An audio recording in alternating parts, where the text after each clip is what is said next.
Hello. ठीक है। Hello dear students, नमस्कार। हमारे YouTube channel SCC online classes में आपका स्वागत है। और जैसा कि आप सभी को पता है कि हमारे यूट्यूब चैनल पर क्लास 9th और 10th की एनसीईआरटी मैथ का पूरा सिलेबस और 11th और 12th की एनसीईआरटी फिजिक्स का पूरा सिलेबस मिलेगा। ठीक है ना? तो चलिए आज से हम स्टार्ट करते हैं कक्षा 11th की फिजिक्स, जो हमारा एनसीईआरटी पैटर्न पर जो हम फिजिक्स पढ़ाते हैं उसको आज से हम शुरू कर रहे हैं। ठीक है ना? तो इसका फिजिक्स का जो पहला चैप्टर है बेटा, पहला चैप्टर है भौतिक जगत यानी फिजिकल वर्ल्ड। ठीक है, पहला चैप्टर इसमें दिया गया है अपनी 11th क्लास की फिजिक्स में, भौतिक जगत यानी फिजिकल वर्ल्ड। तो पहले चैप्टर में है क्या कि पहले चैप्टर को हम अपने चैनल पर नहीं पढ़ाएंगे। इसलिए नहीं पढ़ाएंगे क्योंकि उसमें क्या है, सिर्फ भाषा वगैरह है, सिर्फ फिजिक्स का ज्ञान है कि जैसे विज्ञान किसे कहते हैं, है ना? तो जैसे विज्ञान की बात करें कि विज्ञान किसे कहते हैं, तो विज्ञान क्या है, विज्ञान की परिभाषा आपने छोटी क्लास में पढ़ी होगी। ठीक है, कि प्रकृति के क्रमबद्ध ज्ञान को ही हम क्या कहते हैं, विज्ञान कहते हैं। पढ़ा है ना? अपनी जो प्रकृति है, जो नेचर है, पूरा ब्रह्मांड है, उसका क्रमबद्ध ज्ञान करना ही क्या कहलाता है, विज्ञान कहलाता है। विज्ञान को इंग्लिश में क्या कहते हैं, साइंस। विज्ञान को इंग्लिश में क्या कहते हैं, साइंस कहते हैं। और साइंस शब्द कहां से लिया गया है, लैटिन भाषा की सिंटिया शब्द से लिया गया है।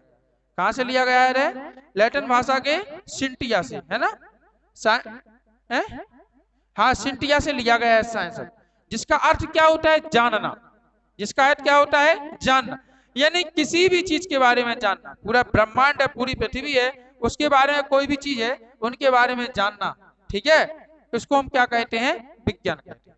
तो शॉर्ट में परिभाषा ऐसी भी लिख सकते हैं कि प्रकृति की क्रमबद्ध ज्ञान को क्या कहते हैं, विज्ञान कहते हैं। तमाम प्रकार की बुक्स में तमाम प्रकार की परिभाषाएं दी जाती है। दूसरा, जैसे हम कहें कि फिजिक्स क्या है, ठीक है, यानी भौतिकी क्या है, भौतिकी, फिजिक्स क्या है। तो भौतिकी को इंग्लिश में क्या कहते हैं, हम फिजिक्स कहते हैं। भौतिकी को इंग्लिश में क्या कहते हैं, फिजिक्स कहते हैं। और फिजिक्स शब्द से, फिजिक्स शब्द से उत्पत्ति हुई है। फिजिक्स शब्द की उत्पत्ति कहां से हुई है, ग्रीक भाषा के फ्यूसिस शब्द से। ग्रीक भाषा के फ्यूसिस शब्द से फिजिक्स की उत्पत्ति हुई है, जिसका अर्थ क्या होता है, प्रकृति। जिसका अर्थ क्या होता है, प्रकृति। प्रकृति और उससे संबंधित प्राकृतिक घटनाओं, प्रकृति और प्रकृति से संबंधित प्राकृतिक घटनाओं का सुव्यवस्थित, सुसंगत सुसंगत ज्ञान ही क्या कहलाता है, या उसको अध्ययन करना क्या कहलाता है, फिजिक्स कहलाता है, यानी भौतिकी कहलाता है। जो हमारा पूरा ब्रह्मांड है, जो हमारी प्रकृति है, प्रकृति और उसमें होने वाली जो तमाम प्रकार की घटनाएं हैं, जैसे भूकंप का आना, बाढ़ का आना, सूर्य का निकलना, सूर्य का चमकना, चंद्रमा का निकलना, ग्रहण लगना, ठीक है ना, और बादलों का बनना, पेड़ पौधों का जीवन यापन करना, ये सारी चीजें तुम्हें जो जो अपने चारों ओर दिखाई देता है, जो जो आसपास में तुम्हारी घटनाएं घटित हो रही है, उन्हीं सब का अध्ययन हम काय के अंतर्गत करते हैं, भौतिक विज्ञान यानी फिजिक्स के अंतर्गत करते हैं। ये फिजिक्स, ये भौतिक विज्ञान किसकी शाखा है बेटा, ये भौतिक विज्ञान किसकी शाखा है, विज्ञान की शाखा है। किसकी शाखा है, विज्ञान की। विज्ञान की कई शाखाएं होती हैं, जैसे रसायन विज्ञान है, भौतिक विज्ञान है, जीव विज्ञान है, पादप विज्ञान है ना? तमाम प्रकार की परिभाषाएं भी भौतिक की सिंपल होती है। ठीक है ना? जैसे विज्ञान की वह शाखा जिसके अंतर्गत जीव जंतुओं का अध्ययन किया जाए, वो कौन सी विज्ञान कहलाती है, जीव विज्ञान है। विज्ञान की वह शाखा जिसके अंतर्गत प्रकृति और उससे संबंधित प्राकृतिक घटनाओं का अध्ययन किया जाए, क्या कहलाती है, भौतिक विज्ञान। विज्ञान की वह शाखा जिसके अंतर्गत रसायन तत्वों का अध्ययन किया जाए, वो क्या कहलाती है, रसायन शास्त्र, रसायन विज्ञान कहलाती है। ठीक है ना? तो ऐसी तमाम प्रकार की परिभाषाएं होती हैं। ठीक है, तो हम उम्मीद करते हैं कि आपको विज्ञान और फिजिक्स की परिभाषाएं समझ में आई होगी। अब जैसे भौतिक विज्ञान है, भौतिक विज्ञान को कितने पार्ट में बांटा गया है, कितनी शाखा है भौतिक विज्ञान की, 2 शाखा। पहली क्या है, चिरसम्मत भौतिकी, और दूसरी क्या है, आधुनिक भौतिकी। ठीक है ना? अब चिरसम्मत भौतिकी क्या है, देखिए सन 1905 से पहले, सन 1905 से पहले वैज्ञानिकों ने जो फिजिक्स में अध्ययन किया, जो लिखा, उसी को हम क्या कहते हैं, चिर सम्मत भौतिकी कहते हैं। और सन 1905 के बाद, सन 1905 के बाद वैज्ञानिकों ने जो अध्ययन किया और जो लिखा उसी को हम क्या कहेंगे, आधुनिक भौतिकी कहेंगे। बेटा अपनी कक्षा 11 की जो फिजिक्स में दिया गया है जितना भी सिलेबस है उसमें अधिकतर कम से कम 90% चिर सम्मत भौतिकी का सिलेबस है। हम इस फिजिक्स में कक्षा 11th में 90% जो चीजें पढ़ेंगे वो चिर सम्मत भौतिकी ही पढ़ेंगे। और जब आप कक्षा 12वीं में आओगे तो 12वीं में 90-95% जो हम पढ़ेंगे वो पढ़ेंगे हम आधुनिक भौतिकी के अंतर्गत। क्योंकि मतलब जो बाजार में जो इलेक्ट्रिक सामान बिकते हैं ना, ये लाइट से संबंधित, तो जितने भी इलेक्ट्रॉनिक जो वस्तुएं हैं, सामान है, उनकी खोज, उनका अध्ययन, उनका बनना, ये सभी काय के अंतर्गत है, ये है आपकी आधुनिक भौतिकी के अंतर्गत। जी अभी हुआ है इनका निर्माण, इन सब चीजों का निर्माण अभी हुआ है सन 1905 के बाद, तो इसलिए ये क्या कहलाती है, आधुनिक भौतिकी कहलाती है। तो इस प्रकार से इसमें ज्यादा कुछ नहीं है, ठीक है ना। आपको एनसीईआरटी स्कूल वाली बुक्स दी गई, आप उसमें से भी पढ़ सकते हो, या आप बाजारों में जो मोटी वाली किताबें आती हैं उसमें से भी आप पढ़ सकते हो। इससे पेपर में कुछ नहीं पूछा जाता है, ठीक है, पेपर में आता है अध्याय 2 से। लेकिन क्या है कि एक पार्ट हमें पढ़ना जरूरी है घर पे, इसलिए पढ़ना जरूरी है कि आप कक्षा 10 से काय में आए हो, 11 में आए हो। कक्षा 10 से कहाँ आए हो आप, 11वीं में आए हो। और जितना 9वीं 10वीं में सिलेबस होता है उससे 10 गुना कक्षा 11वीं में सिलेबस होता है, उससे 10 गुना। तो अब आपका कर्तव्य है कि अगर आपको 10 गुने सिलेबस को आपको पढ़ना है, समझना है, तो रात दिन आपको मेहनत करनी पड़ेगी, रात दिन आपको एक करना पड़ेगा, तभी आप इन चीजों को समझ पाओगे। वरना फिजिक्स अच्छे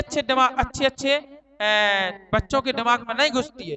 और केमिस्ट्री, क्योंकि देखो एक डायलॉग है हमारे यहाँ, बहुत अच्छा डायलॉग है जो हमारे बड़े बड़े बूढ़े बुजुर्ग टीचर देते थे कि फिजिक्स केमिस्ट्री बड़ी बेवफा, ठीक है, फिजिक्स केमिस्ट्री बड़ी बेवफा और दिन को पढ़ो रात को सफा। समझ रहे, फिजिक्स केमिस्ट्री बड़ी बेवफा, दिन को पढ़ो रात को सफा, इसलिए आपको उससे बेवफाई नहीं करनी है। जब आप उसको दिन भर और रात भर हाथ में लिए रहोगे तो वो आपसे बेवफाई करके नहीं जाएगी, आपके पास ही रहेगी। समझ में आ रही कि नहीं आ रही? इसलिए आपको क्या करना है, कंटिन्यू मेहनत करना है, पढ़ना है। जैसे आपने कक्षा 10वीं 9वीं में विज्ञान पढ़ी है, साइंस में आप एक किताब थी, 18 16 17 चैप्टर थे, उसी में केमिस्ट्री है, उसी में फिजिक्स है, उसी में बायोलॉजी है, उसी में जूलॉजी है, उसी में बॉटनी है, मतलब सभी चीजें 5-6 विषय पूरे एक विज्ञान में भरे थे कि नहीं? पढ़ी है ना। कक्षा 10 में आपने केमिस्ट्री पढ़ी 1 पार्ट से 4 पार्ट तक, फिर आपने बायोलॉजी पढ़ी 5 पार्ट से 7 पार्ट तक, 8 तक पढ़ी, फिर आपने शायद 9-10 पार्ट से आपने फिजिक्स पढ़ी, फिर एंड में आपने पर्यावरण पढ़ी कि नहीं पढ़ी? आपने विज्ञान की एक किताब में सारे सब्जेक्ट पढ़ लिए, लेकिन जैसे ही आप कक्षा 11 में आए तो अब एक सब्जेक्ट की एक किताब हो गई। फिजिक्स की अकेली अलग 15 पार्ट, केमिस्ट्री की अलग 16 पार्ट, बायोलॉजी की अलग 32 पार्ट। अब सोचो तुम, एक किताब की 3 किताबें हो गई, और एक किताब कितनी मोटी है, जितनी आपकी कक्षा 10 में 6 किताबें, ठीक है, जितनी आपकी कक्षा 10 में 6 किताबें हैं उतनी केवल आपकी एक मोटी किताब होगी। इसलिए बेटा हमारा आपसे कहना है कि आपको मेहनत जरूर करनी पड़ेगी, आपको पढ़ना जरूर पड़ेगा, बिना पढ़े काम नहीं चलेगा। कक्षा 10 तक आपने पढ़ा नहीं पढ़ा इस पर डिपेंड नहीं करता है, ठीक है। कक्षा 10 में पढ़ा हो सो ठीक और ना पढ़ा हो सो ठीक, आपको पढ़ना है, परसेंटेज भी बनाना है, और साथ में आपको ज्ञान भी होना चाहिए, क्योंकि आज के जमाने में केवल परसेंटेज का महत्व नहीं है, आज के जमाने में ज्ञान का महत्व है। अगर तुम्हारी 50% है तो तुम्हें वर्ल्ड कप नहीं जीतना है, और 90% है तो अभी तुम्हें वर्ल्ड कप नहीं मिलेगा। जे भली है कि हाँ मध्य प्रदेश की योजना है तो 75 प्लस आ गई अगर, तो 25,000 रुपया आपको मिल जाएंगे। इस साल योजना थी अगर बच्चियों की 85 प्लस बन गई 12 में तो उनको क्या मिल जाएगी, स्कूटी मिल जाएगी। इतना अंतर है बस, ये बस, बाकी परसेंटेज पूछने वाला कोई नहीं। लेकिन हम तो ये चाहते हैं कि आप परसेंटेज भी बनाओ और साथ में नॉलेज भी ज्ञान करो। क्यों? क्योंकि आपको अब आपको 11वीं 12वीं करना है, 10 तक तो आपकी पढ़ाई हो चुकी है। 10 की अंक सूची पे आपको पुरस्कार देता कोई? मध्य प्रदेश सरकार देती? एक चवन्नी नहीं देती। 10 की परसेंटेज पे चवन्नी नहीं मिलती है, कुछ नहीं मिलता। 12 में भली 75 प्लस पे मिलती है कितने? 25,000 रुपए। और 85 प्लस पे बेटियों को क्या मिलती है? स्कूटी। तो आपको ध्यान रखना है, आपको पढ़ना है, परसेंटेज बनाना है और साथ में आपको नॉलेज भी प्राप्त करना है। क्योंकि जैसे ही आप 12वीं करोगे, जैसे ही आप 12वीं करोगे, इसके बाद आप जेई की तैयारी करोगे, नीट की तैयारी करोगे, पीईटी की तैयारी करोगे, पीएमटी करोगे, बीएससी नर्सिंग करोगे, है ना? तमाम प्रकार की डिग्रियां आप कुछ ना कुछ तो करोगे। ऐसा तो है नहीं कि 12 पास करके घर बैठ गए, है क्या? ऐसा नहीं है ना। आप 12वीं करके कुछ ना कुछ तो करोगे। तो आप कोई भी डिग्री कर लो, कोई भी डिग्री कर लो, सिलेबस आएगा केवल 11th और 12th का ही। जब भी आप किसी कॉलेज में जाओगे, जब भी आप किसी कोचिंग में जाओगे, कोई तैयारी करने जाओगे, तो वहां पे सबसे पहले आपको कक्षा 11 और 12 की फिजिक्स, केमिस्ट्री, बायोलॉजी पढ़ाई जाएगी। इतनी इंपॉर्टेंट है एनसीईआरटी बुक, ठीक है ना? 11-12 की पहले बुक्स पढ़ाई जाएगी और इसके बाद फिर आगे का सिलेबस पढ़ाया जाएगा। तो क्यों ना हम अभी से ढंग से पढ़ लें? बताओ, अगर अभी 11th और 12th में यदि हम ढंग से पढ़ लेंगे एनसीईआरटी बुक्स को, तो वहां पे हमें कोई भी डिग्री करने में कठिनाई नहीं होगी। कोचिंग हम जाएंगे भी तो हमें जल्दी समझ में आ जाएगी, हमारे 1-2 महीने में जल्दी कोर्स कवर हो जाएगा कि नहीं? और देखो, हमारा मकसद है कि हम तो हमेशा एनसीईआरटी पैटर्न पर पढ़ाते हैं, ठीक है? एनसीईआरटी पैटर्न पर पढ़ाते हैं और एक एक चीज बारीकी से हम क्या कराते हैं? क्लियर कराते हैं। अब चाहे आपको कोर्स ज्यादा लगे और चाहे आपको कोर्स कम लगे, ठीक है? आप जितना शॉर्ट के चक्कर में फिरोगे उतने ही आप भी शॉर्ट होते जाओगे। समझ में आ रही? जितना आप शॉर्ट के चक्कर में घूमोगे उतना ही आप शॉर्ट होते जाओगे। आपसे कोई बच्चा कहे कि देखो हमारे सर ने इतना सा लिखवाया, इतने से में हमारी पूरी फिजिक्स बन गई, तभी तो हमें जल्दी याद हो जाती। तुम्हारे सर ने तो रामायण लिखवा दी, कहना वो हमारी रामायण ठीक है, ठीक है ना? कहना हमारी रामायण ठीक है। क्योंकि जो शॉर्ट वाले बच्चे हैं वो पेपर में सप्लीमेंट्री होती, फेल होते हैं, पास भी नहीं होते, ठीक है? और अगर उनको तुम खड़ा करके एक क्वेश्चन भी पूछ लो तो उनका मुंह बंद हो जाता है, मुंह फिर खुलता नहीं है। और जो बच्चे पूरी रामायण पढ़ते हैं, बारी बारी से टॉपिक बाय टॉपिक पढ़ते हैं, उन बच्चों की परसेंटेज भी अच्छी बनती है। उनसे कभी भी कुछ भी पूछ लो, जहां चाह खड़ा करके वो तुरंत बता देंगे। क्लियर? तो बताइए, रामायण पढ़ना अच्छा है कि गीता पढ़ना अच्छा है? रामायण अच्छा है। हम शॉर्ट सिलेबस को मान रहे गीता और विस्तार से पूरे सिलेबस को क्या मान रहे?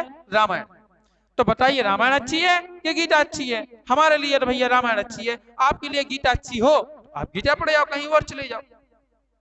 समझ गए? हमें गीता पढ़ानी नहीं आती है, हमें तो रामायण और महाभारत पढ़ानी आती है। हम तो पूरा सिलेबस टॉपिक बाय टॉपिक पढ़ाते हैं, छोड़ते कुछ नहीं। ना छोड़ने की हमारी आदत। छोड़ता कौन है? जिसको पढ़ाना नहीं आता है। समझ गए? जिसको कुछ पढ़ाना नहीं आता है वही छोड़ता है, और जिसको पढ़ाना आता है वो तो कोई भी टॉपिक उठा के पढ़ा देगा, वो क्यों छोड़ेगा? समझ में आ रही कि नहीं? इसलिए तो बेटा आपको क्या करनी पड़ेगी?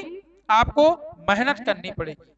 और देखिए, और एक चीज और हम आपको शुरुआत में बता दें कि जो फिजिक्स, केमिस्ट्री और बायोलॉजी जो होती है, ये 3 चीजों पर डिपेंड करती है। कितनी चीजों पर डिपेंड करती है? 3। कौन कौन सी? एक तो हो गई एल, दूसरी हो गई आपकी पी, और तीसरी क्या होगी? आपकी आर। और या फिर आप ऐसा भी लिख सकते हो कि LRP भी लिख सकते हो, LRP, ठीक है? इन 3 चीजों पर डिपेंड करती है। क्या करती है? फिजिक्स। एल का मतलब होता है लर्न, आर का मतलब होता है रिवीजन, पी का मतलब होता है प्रैक्टिस। लर्न का मतलब क्या है? लर्न मींस क्या होता है? सीखना। जब आपकी टीचर आपको सिखा रहे, आपको पढ़ा रहे बोर्ड पे, तब आप बोर्ड पे ध्यान दो, उनकी एक एक बात सुनो और एक एक बात को अपने दिमाग में घुसा लो। समझ में आ रही? एक एक बात को अपने दिमाग में सेव कर लो, वही कहलाता है लर्न। रिवीजन क्या कहलाता है? घरे जाओ, जो टीचर ने पढ़ाओ एक बार उसे पढ़ो पूरा, रजिस्टर में जो लिखा है उसको एक बार पढ़ लो, क्या हो गया? रिवीजन हो गया। ठीक है? अभी रिवीजन में और भी आता, ऐसा नहीं कि वो तुम आज ही पढ़ो, उसको तुम्हें कल भी पढ़ना है, परसों भी पढ़ना है। मतलब जैसे आज जो मैंने पढ़ा दिया उसको तुमने शाम के पढ़ दिया, जब तुम कल पढ़ने बैठोगे तो कल के लिए तुम्हें कल का भी पढ़ना है और साथ में आज का भी क्या करना है, पढ़ना है, प्रतिदिन पढ़ना है, तब तो आपको याद रहेगी। वो आपने सोचा कि हमने आज जो पढ़ लिया वो आज हमने घर पे भी पढ़ लिया, अब देखेंगे उसको 6 महीने बाद, तो फिर आने वाला नहीं है, चला जाएगा वो, ठीक है, वो चला जाएगा। फिर वो क्या होता है, वो ऐसा होता है कि जैसे कोई इंसान है, अब कोई इंसान की मृत्यु हो जाए तो कहते कि आत्मा चली गई, शरीर छोड़ गया, कहते हैं ना, वही होता है काम कि सिलेबस मतलब जो आपने आज का टॉपिक वो आपके दिमाग से चला जाएगा, उसका मात्र शरीर बस रह जाएगा, यानी उसमें रजिस्टर में लिखा, बाकी फिर आपको समझ में नहीं आएगा, इसलिए आपको डेली पढ़ना है। तो जो रिवीजन, पी का मतलब होता है प्रैक्टिस, जो हमने आज लिखवाया उसको आप लिख लिख के याद करो, 2 बार लिखो, 3 बार लिखो, 4 बार लिखो, 5 बार लिखो, जब तक तुम्हें पूरा ना आ जाए, और लिखने के बाद दूसरे दिन बोलो कि सर हमने ये प्रैक्टिस की थी, हमारा होमवर्क चेक कर दो। अगर आपने ये 3 चीजें फॉलो कर ली, ठीक है, तो हम गारंटी के साथ कह रहे हैं कि कक्षा 12वीं में आपकी 90 प्लस बनेगी। कितनी बनेगी कक्षा 12वीं में? 90 प्लस बनेगी, और वो स्कूटी आप ही ले जाओगे चला के, आप ही ले जाओगे वो स्कूटी, 90 प्लस बन जाएगी। ये 3 चीजें करना है आपको, 11 में भी करना है और 12 में भी करना है। हाँ, एक चीज और है कि जो 11th है, 11th क्लास, ठीक है ना, जो 11th क्लास है इसमें जिसने अच्छे से नहीं पढ़ा उसको 12वीं में कुछ समझ में आने वाला नहीं है, क्योंकि 12वीं का सिलेबस होता है डिपेंड कहीं पे, 11th पे। जब आप 11th में नहीं पढ़ोगे, कुछ पता है मूर्ख होते हैं बच्चे, वो कहते हैं 11th में क्या करना है, लोकल परीक्षा है, हम तो घर बैठे थोड़ा सीख लेंगे, परीक्षा लोग में से पास हो जाएंगे, 12th में देखेंगे कोचिंग, ऐसा कह रहे हम 12th में पढ़ेंगे। ऐसा नहीं है, आपने 11th में नहीं पढ़ा तो आपकी क्षमता नहीं है, आपकी इतनी कैपेसिटी नहीं है कि आप कक्षा 12 में पढ़ लो। 12 में कोचिंग एक नहीं, आप 10 पढ़ लेना तब भी आपको समझ में नहीं आएगा। क्यों? क्योंकि आपने 11th नहीं पढ़ी, इसलिए 11th बहुत महत्वपूर्ण है। 11th में सारे के सारे विषय आपको नॉलेज की दृष्टि से पढ़ना आना चाहिए। और हम एक बात और कह रहे हैं कि अभी मौका है, अभी आपका एडमिशन नहीं हुआ है, यदि आपको पड़े पड़े खाने की आदत हो, ठीक है ना, यदि आपको पड़े पड़े खाने की आदत हो तो अपने विचार बदल दो और अभी से आर्ट ले लो। आर्ट में बहुत आराम मिलता है, बिस्तर पे पड़े रहो और राजाओं का इतिहास पढ़ते रहो, फलाने ने ऐसा किया, ढिकाने ने ऐसा किया, उसने उसको ऐसा दिया, उसने उससे ये छीना वो छीना, यही सब पढ़ते रहो और घर बैठे रहो पढ़े पढ़े, ठीक है ना। और अगर आपको साइंस पढ़नी है तो आपको बिस्तर त्यागना होगा। क्या करना पड़ेगा? बिस्तर त्यागना होगा और 24 घंटे आपको बुक हाथ में लेनी पड़ेगी, ठीक है, तभी आप साइंस पढ़ पाओगे, वरना साइंस, क्योंकि इस बार आपने देखा है कक्षा 5वीं 8वीं का रिजल्ट टीकमगढ़ में 50% है। सबसे शर्म की बात है कि अपने टीकमगढ़ का रिजल्ट सबसे घटिया है। 5वीं 8वीं की लिस्ट आई थी, सब जिला निकले, मध्य प्रदेश में जितने जिला है तो सबसे लास्ट में जिला टीकमगढ़ लिखा, और टीकमगढ़ छोड़ के हर जिलों निवाड़ी, टीकमगढ़ के बगल ही में निवाड़ी जिला, उसमें कितने होशियार बच्चे हैं, उसका रिजल्ट अपने टीकमगढ़ से अच्छा रहा। टीकमगढ़ का रिजल्ट जो है सबसे घटिया है। अब क्यों है ये भगवान जाने, क्योंकि एक तो बच्चे पढ़ते नहीं है, भटक रहे बच्चा, ठीक है, पढ़ नहीं रहे, इसलिए खराब है। 12वीं का रिजल्ट टीकमगढ़ जिले का सबसे खराब आया। जहां देखो 12वीं के बच्चों को fail, supplementary, fail, supplementary, fail, supplementary, जहां देखो वहीं। जब तुम 100 बच्चे तलाशोगे, जब तुम्हें 2 बच्चे मिलेंगे कि हाउ जी है पास, बाकी 98 फेल और सप्लीमेंट्री वाले मिलेंगे। इतना खराब रिजल्ट आया 12वीं का। कारण क्या है? बच्चे पढ़ते नहीं है। कक्षा 11 में आए और उनके ऊपर भूत सवार हो जाता है गुंडागर्दी का। वो सोचते हैं अब तो हम सवा कोई है ही नहीं, हम ही सबके बाप हैं, वो ये सोचते हैं, और बस ये भूत सवार होगा तो फिर क्या है, थोड़ी वो पढ़ पाए। इसलिए बेटा इन सब बातों का ध्यान रखना है, हम ज्यादा नहीं बोलेंगे, ठीक है ना। आपको अध्याय 1 जो है भौतिक जगत, वो आपको पढ़ लेना है अच्छे से, बुक्स से पढ़ लेना है। प्रकृति में मूल बलों के बारे में पढ़ लेना है। प्रकृति में 4 मूल बल होते हैं, ठीक है, कितने होते हैं? 4। एक होता है गुरुत्वाकर्षण बल, एक होता है विद्युत चुंबकीय बल, और तीसरा होता है प्रबल नाभिकीय बल, और चौथा क्या होता है? दुर्बल नाभिकीय बल। तो इन सारी चीजों को पढ़ लेना है। वैज्ञानिक विधि क्या है, वैज्ञानिक विधि के कौन कौन से चरण है, ये भी आपको बुक्स में से पढ़ लेना है। अच्छा, आपको कुछ संबंध वगैरह दिए गए हैं उनने की, जैसे भौतिक और गणित में क्या संबंध है, ठीक है ना। उन्होंने कहा भौतिक और गणित में क्या संबंध है। तो आपको पता है कि भौतिकी के बिना गणित संभव नहीं, वो गणित के बिना भौतिकी संभव नहीं। क्यों नहीं है भैया? कक्षा 11th की फिजिक्स में पूरे चैप्टर में 2 से लेके लास्ट में 15 चैप्टर तक जितने भी हम क्वेश्चन पढ़ेंगे सभी में मैथ है, सब में डेरिवेशन है। डेरिवेशन का बहुत महत्व है,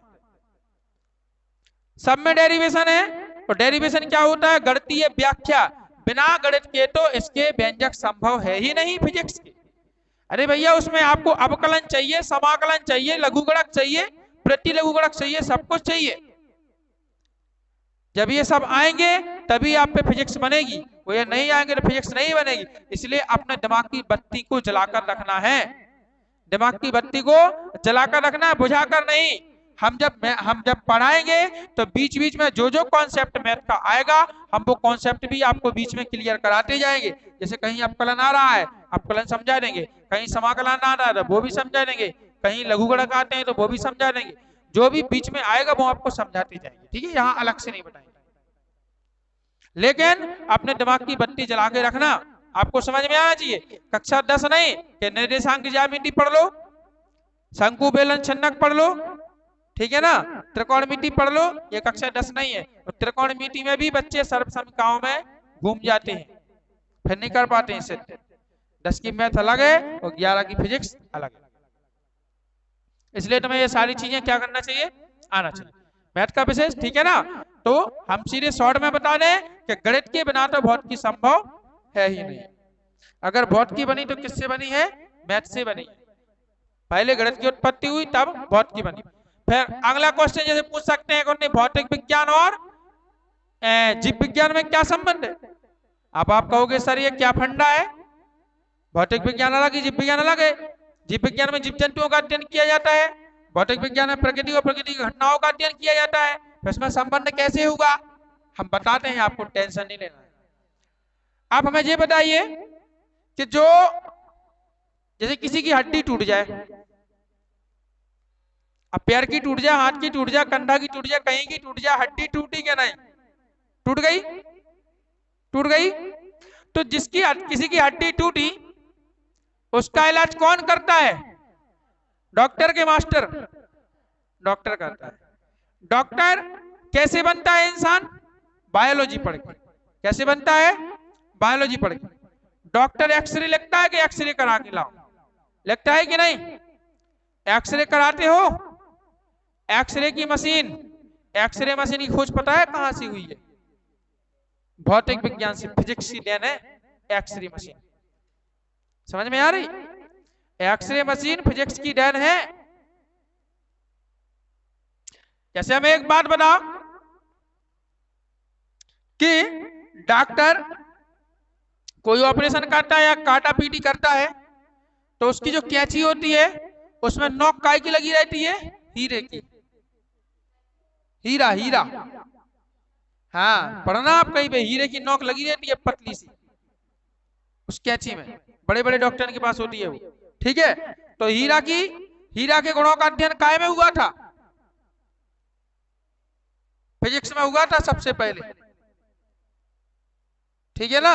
सबसे पहले हीरा का अध्ययन कहाँ हुआ था? फिजिक्स में हुआ था। इसके बाद फिर और शाखाओं में अध्ययन किया गया। मतलब अब जैसे मान लो किसी की आंख में झिल्ली डालना है या लेंस डालना है या शरीर की कोई हमें कोशिका वगैरह देखना है, अब भी बहुत सूक्ष्म है, सामान्य आंखों द्वारा दिखाई नहीं दे सकती है, चश्मा द्वारा भी देख सकते, तो क्या करना पड़ेगा? सूक्ष्मदर्शी से देखेंगे। कैसे देखेंगे? सूक्ष्मदर्शी से देखते हैं ना। बताइए सूक्ष्मदर्शी की खोज कहां किससे हुई थी? भौतिक विज्ञान से, बहुत कुछ है। अब बताओ कि बायोलॉजी में डॉक्टरन के ऐसे कौन से औजार हैं कि जो फिजिक्स से ना बने? बने हैं कि नहीं? बने कि नहीं? इसीलिए हम कहते हैं भैया कि भौतिकी और जीव विज्ञान में बहुत घनिष्ठ और गहरा संबंध है। ना भौतिक के बिना जीव विज्ञान संभव है और ना जीव विज्ञान के बिना भौतिक संभव।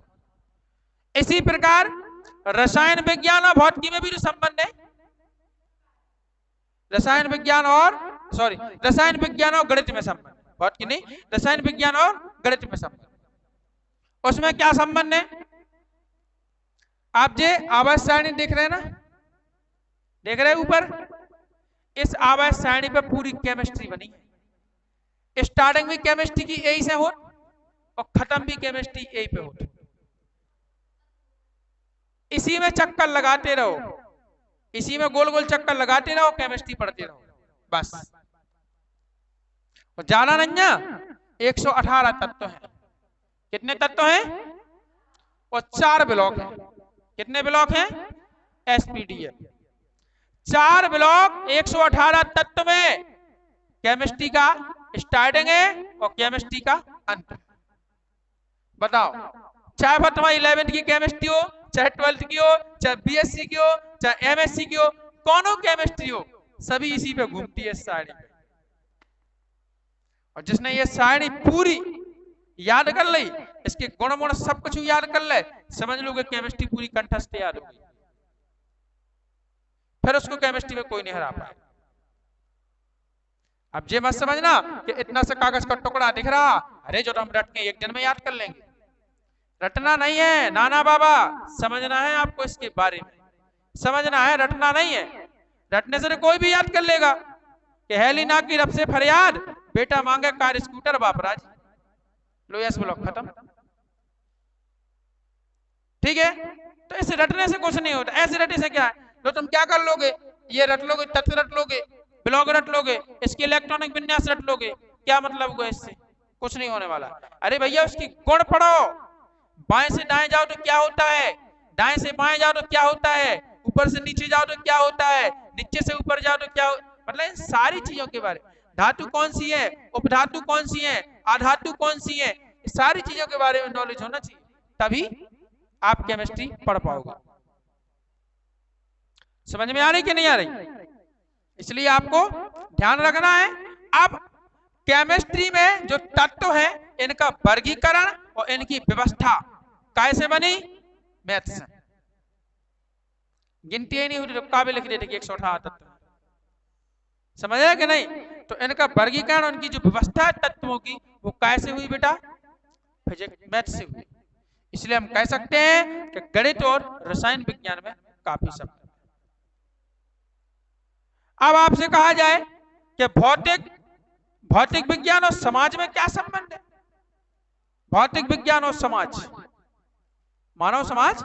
तो आप बताइए कि फिजिक्स की ऐसी कौन सी चीज है जिसका यूज आप ना करते हो, हम ना करते हैं?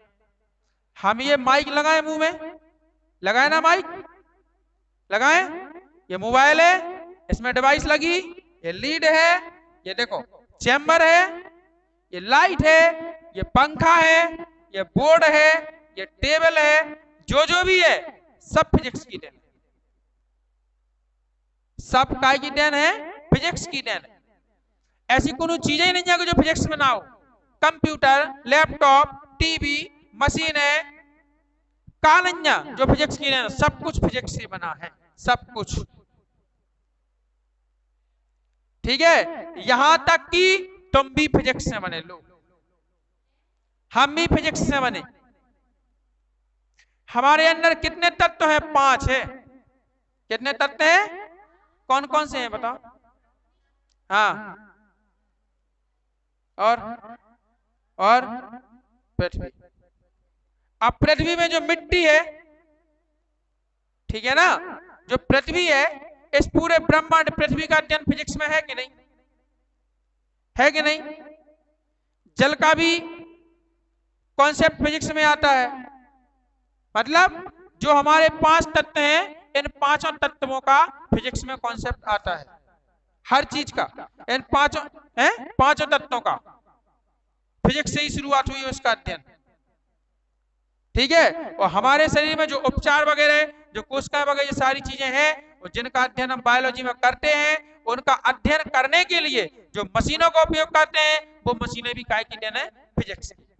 मशीनें ना होती तो शरीर को अध्ययन कैसे होता, समझ रहे? तो हम इसीलिए कह सकते हैं कि हम और आप काय की देन है, फिजिक्स की। तो बताइए ये सारी चीजें जो जो आप अपने पास देख रहे हो, जो जो घटित घटनाएं हो रही, इन सभी का अध्ययन कहाँ किया गया है बेटा? फिजिक्स में किया गया है। इसलिए हम कह सकते हैं कि फिजिक्स का मानव समाज से बहुत गहरा संबंध। अब हमने थोड़ा आपको शॉर्ट में बता दिया, इससे ज्यादा आप डिटेल बुक्स में पढ़ लेना, ठीक है ना? अब जैसे जो चैप्टर पेपर में नहीं आना है क्यों उस पर ज्यादा बहस करो, सिर्फ आपको पढ़ना है नॉलेज के लिए। तो इतना तो आप जानते हो कि ये लिखा क्या है, इसका मतलब क्या होता है, इतना तो आप सीख चुके हो ना। छोटे बच्चे रहो नहीं कि जाओ चलो काओ लकल ऐसा पढ़ाए तुम तो हिंदी पढ़ रही तो समझदार हो, है ना? जो भी है तुम पढ़ लोगे। तो उसको अपने घर पे एनसीईआरटी बुक्स स्कूल में मिलती है उससे पढ़ लेना, या मोटी वाली किताब से आप पढ़ लेना, ठीक है? उससे क्वेश्चन आते नहीं है, कुछ भारतीय वैज्ञानिकों के नाम है वो देख लेना आप, ठीक है? और एक चीज और है कि आपको फिजिक्स में आपको मैथ की काफी जरूरत होगी, इसलिए आप मैथ को ध्यान से घर पे लगाते रहें। कक्षा 9 की 10 की मैथ भी आप साइड में लगाते रहें, ठीक है? त्रिकोणमिति की बहुत आवश्यकता होगी, त्रिकोणमिति सारणी वगैरह, है ना? त्रिकोणमिति सारणी समीकरण ये भी आपको आना चाहिए। और हम सदिश बीजगणित पढ़ाएंगे, सदिश बीजगणित भी आपको आना चाहिए और बीजगणित भी आना चाहिए, ठीक है? सदिश बीजगणित अलग है, बीजगणित अलग है, मतलब कई प्रकार की चीजें हैं, ये सब आपको आना चाहिए। तो आप इन चीजों का विशेष ध्यान रखें, ठीक है? और तो चलिए, हाँ, तो ये हमारा आज का इंट्रो था, ठीक है बेटा? तो आप जो जो हमने आपसे बोला है उन सब चीजों का आप ध्यान रखें, बढ़िया बेहतर पढ़ाई करें और बढ़िया मस्त रहें घर पे। और देखिए एक चीज और है कि जैसे आप सुबह कुछ भी पढ़ रहे हैं, फिजिक्स में हम जो भी पढ़ा रहे हैं, और इसके बाद यदि आपको सुबह तो आपने पढ़ लिया लेकिन शाम को आप भूल गए तो हम देखो हमारे YouTube चैनल पे जाके आप उस वीडियो को देख सकते हो, रिवाइज कर सकते हो, उस वीडियो से रिवीजन कर सकते हो और आप फिर से दोबारा पढ़ाई कर सकते हो। और यदि मान लो आपकी कोचिंग एक दिन या 2 दिन किसी कारणवश छूट जाए, एक तो आपको कोचिंग छोड़ना ही नहीं, कभी गैप ही नहीं करना है, क्योंकि इससे डबल फायदा होगा। क्या होगा कि सुबह हमसे पढ़ोगे और शाम के हमारे YouTube चैनल से पढ़ोगे। और अगर कोनो कारणवश कोचिंग छूट भी जाए तो आपको टेंशन नहीं लेने का, कोचिंग छूट जाए तो घर पे आपको उस दिन का लेक्चर जरूर देख लेना है अच्छे से और आपको क्वेश्चन कॉपी पर नोट कर लेना, ठीक है ना? तो इसलिए जी आपकी डबल सुविधाएं हैं और आप अधिक से अधिक वीडियो देखें, अधिक से अधिक वीडियो को लाइक करें, शेयर करें और हमें कमेंट करके जरूर पूछें। और सभी बच्चों को हमारे चैनल का लिंक शेयर करें और सभी बच्चों को बताएं कि भैया ये नया चैनल खुला है और सर आपके मन की बात जानकर पढ़ाते हैं, आपको कोई भी डाउट नहीं रहेगा। एक बार यदि एक बार आप वीडियो देख लोगे तो आपको किसी प्रकार का डाउट नहीं रहेगा। सर बहुत मेहनत करके पढ़ाते हैं और प्लीज इस चैनल से आप पढ़ाई करें, इससे आपको जरूर अपनी जिंदगी में फिजिक्स विषय में सफलता हासिल होगी और मैथ विषय में। ये सब बच्चों को समझाएं और उनको चैनल की लिंक शेयर करें और उनसे कहें कि चैनल को सब्सक्राइब कर लो और उससे पढ़ो। उनके चैनल पे 12th क्लास की फिजिक्स भी पढ़ाई जाती है और 11th क्लास की फिजिक्स पढ़ाई जाती है और 9th और 10th की मैथ पढ़ाई जाती है, ठीक है ना? तो ये सारी चीजें, सारी जानकारी उन बच्चों को दे दें ताकि वो क्या कर सकें, वो भी पढ़ाई कर सकें, आप भी पढ़ाई करो और सभी लोग बढ़िया फिजिक्स में सफलता पाओ और अच्छे से मेहनत करो, ठीक है? और पेपर में जो एग्जाम में जो रिजल्ट है वो भी अच्छे से बनाइए। तो यदि आपको हमारा वीडियो पसंद आया हो बेटा तो लाइक शेयर और कमेंट जरूर करें और हमारे चैनल को सब्सक्राइब करना ना भूलें। जय हिंद, वंदे मातरम।